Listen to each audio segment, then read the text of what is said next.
l'Association des juristes africains trouve au Sénégal un cadre idéal pour exprimer ses points de vue, un cadre idéal pour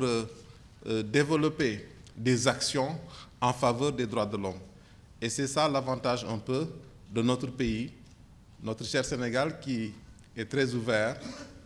du point de vue culturel, du point de vue sociologique, la teranga. Et si vous allez dans d'autres pays africains, parfois il y a des incompréhensions qui peuvent se poser pour les militants des droits de l'homme en général. Mais au Sénégal, Dieu merci, ces problèmes ne se posent pas. Et donc, il faut saluer à ce niveau l'esprit d'ouverture, l'esprit de dialogue qui caractérise en général les gouvernements qui passent au Sénégal, y compris donc le présent gouvernement qui est ici représenté par le garde des Sceaux, ministre de la Justice, représentant le président de la République. Et quand le projet de colloque sur les réformes a été soumis à l'État du Sénégal,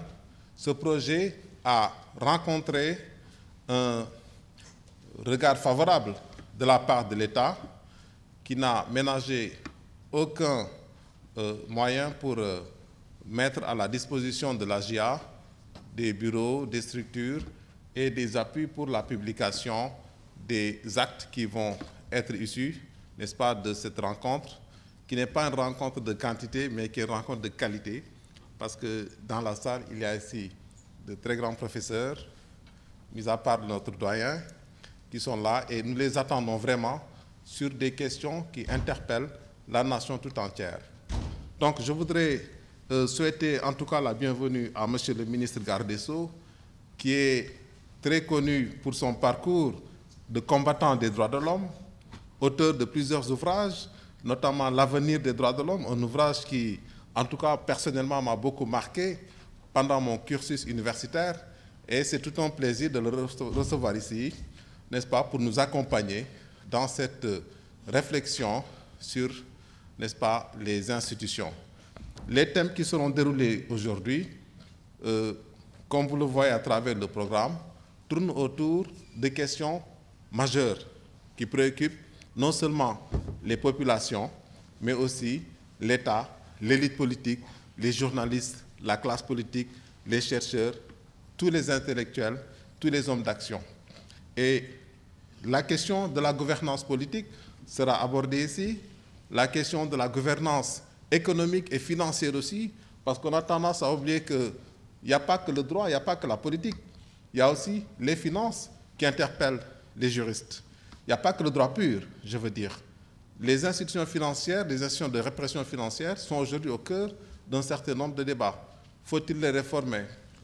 Les institutions judiciaires, comment faire pour approfondir ces institutions dans le sens du renforcement de l'état de droit, de la démocratie? Voilà des questions majeures sur lesquelles nous attendons les éminents professeurs qui sont ici présents. Et nous espérons, au bout du compte,